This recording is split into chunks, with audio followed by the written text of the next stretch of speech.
Всем привет! Сегодня у меня опять суп, опять щи. Несколько необычный вариант исполнения в глиняных горшках, имитирующий эффект русской печи. Ну, естественно, русской печи в городской квартире вы не найдете. Мы это делаем в духовке. А вот такой своеобразный эффект можно получить именно с помощью глиняных горшков. Маленьких или больших, есть большие такие здоровенные, но у меня пока вот такого нет. Но скоро будет. И сам рецепт я уже пытаюсь как-то повторить, приготовить уже пару десятков лет. Я где-то в какой-то книге увидел, прям перед глазами стоит фотографию, вот такой красивый горшочек с красивой крышечкой. Вот саму фотографию помню, а рецепт нет. И самое главное, книгу не могу вспомнить, где она лежит и как вообще называется. Хотя мне не сказать же, тут это у меня обширная библиотека, это придется очень долго рыться. Так поэтому я полез в интернет в поисках подобных рецептур. Нашел на нескольких сайтах, причем на 3 сайтах было один и тот же, на 3 разных сайтах один и тот же рецепт от 3 разных авторов. И мне, скажем так, не слишком был удовлетворен этими рецептурами. Полазил еще, и нашел еще на одном ресурсе совершенно другой рецепт, который более-менее мне подходил. Но когда я дошел до строчки, что горшочек нужно запекать при температуре 2000 градусов по Цельсию, дальше читать не стал. В общем, собрал все, что мне понравилось, воедино из всех этих сайтов, кое-что додумал, кое-что переделал и решил попробовать самостоятельно. И что у меня из этого получилось, в общем-то, вы из этого видео сейчас и увидите. Ну, как обычно. Вот. Все, идите смотреть. Так, начнем, как всегда, с ингредиентов. Тут довольно-таки большое количество. Но вот основные. Это грудинка говяжья, 500 грамм. Удачно взял в магазине, разделил как раз на 4 кусочка по количеству горшков.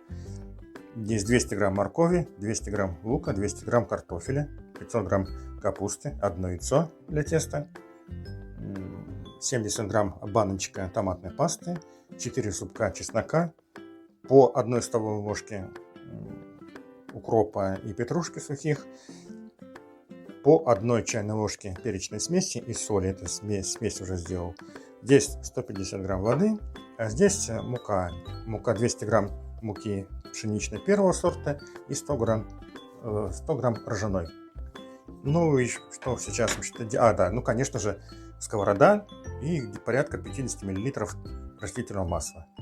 И что мы сейчас? Вот это все великолепие убираем в сторону, чистим, нарезаем овощи и обжариваем.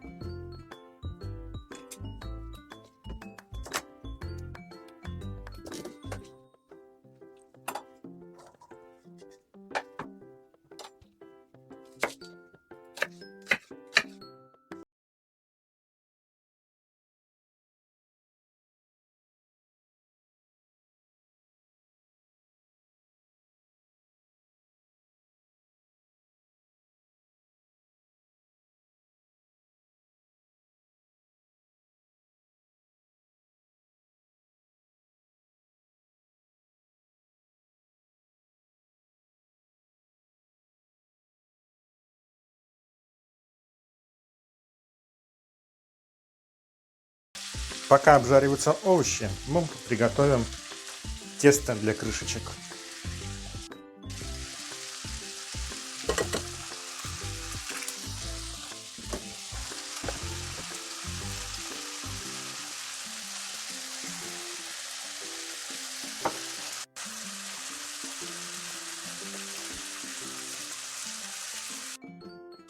В меру тугое, эластичное. Никогда не делайте крышечки, но вот будем пробовать.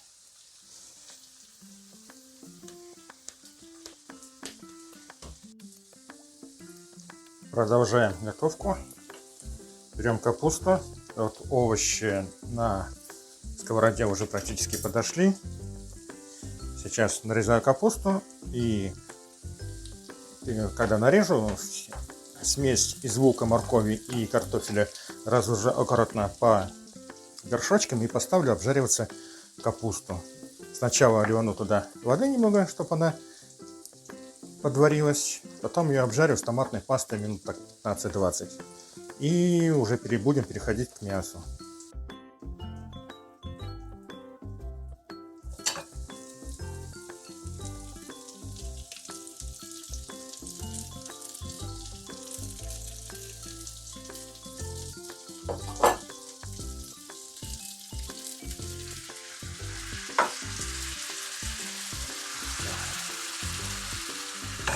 Накрываю крышкой на 15 минут. Она сейчас подойдет, станет мягче. И тогда уже добавлю туда томатную пасту и будем обжаривать, тушить, не обжаривать, до готовности. Вот прошло 10 минут. Я уже добавил томатную пасту. Сейчас, чтобы потом не заморачиваться с дележкой пряных трав и перца с солью, добавляю сейчас все сюда. Ну, лучок, конечно, брошу прямо сейчас у вас на глазах. Вот. Раз, два, и лучок, чесночок. 4. Все. Сейчас здесь все перемешаю и оставлю тушиться на малом огне минут на 15-20.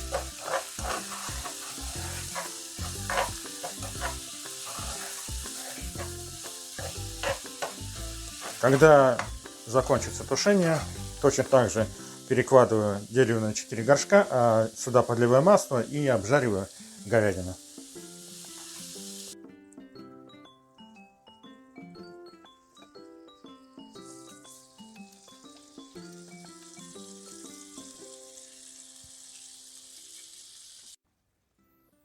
Итак, мясо обжарено и разложено по горшочкам. Сейчас заключительный этап. Добавка воды. Вот я только что вскипятил чайник. Сколько воды сюда уйдет, я не знаю. В чайнике отметка стоит на 2 литрах.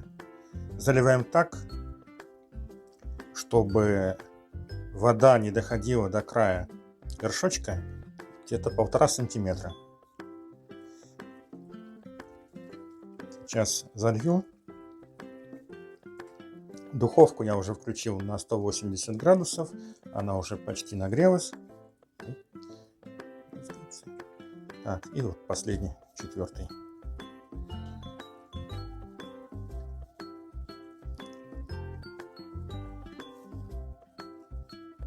Так, осталось у нас воды 1,2 литра. То есть ушло 800 миллилитров кипятка. Получается на каждый горшочек по 200 миллилитров. И заключительный этап. Каждую тесто я разделил на 4 куска, на 4 шарика. Вот они лежат за камерой. И один шарик сейчас раскатал руками.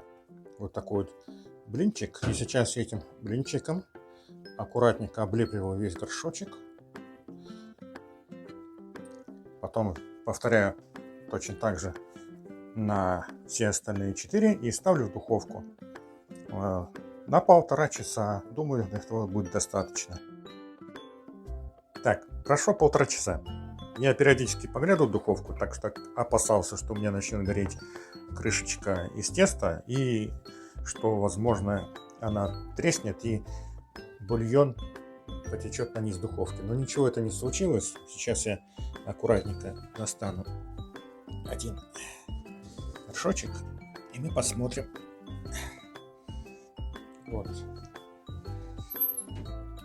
Вот это вот все хорошо. Вот он вздулся, а потом засох. И вот немного тут пропускается. Первые полчаса стоял такой устойчивый запах запекаемого хлеба. Потом запахи сменились и превратились в такое уже, пошли такие суповые ароматы. Сейчас на кухне стоит густой запах таких наваристых щей. Что там внутри, я сейчас не знаю, поэтому я немножечко подожду, пока остынет, потому что боюсь, что когда начну открывать, выйдет пар. Короче, обжечься боюсь. Так что подожду минут 10-15. Оказалось, что крышечка очень даже хорошо снимается. Достаточно просто поддеть ножом. Здесь она, естественно, мягкая, потому что здесь был пар. А так здесь все засохло. Так что вот такой вот хлебец на закуску. Ща. Но попробуем что-то. Тут у нас мясо мягкое. Нож совершенно спокойно проходит. Убираем и попробуем, что тут получилось. Так, просто немного жидкости зачерпну. Вот. Ну, с виду очень даже хорошие щи напоминают. Посмотрим, что получится. Ну, что могу сказать? Супчик удался. Таких наваристых щей я давно уже не пробовал.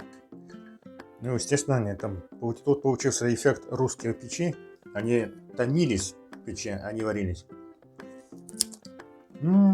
А хлебушек, даром что пресный. Вкусно. Ой, сейчас, подожди, прожую. Ну что ж, кому видео понравилось, ставьте лайк. Кому не понравилось, ставьте не нравится.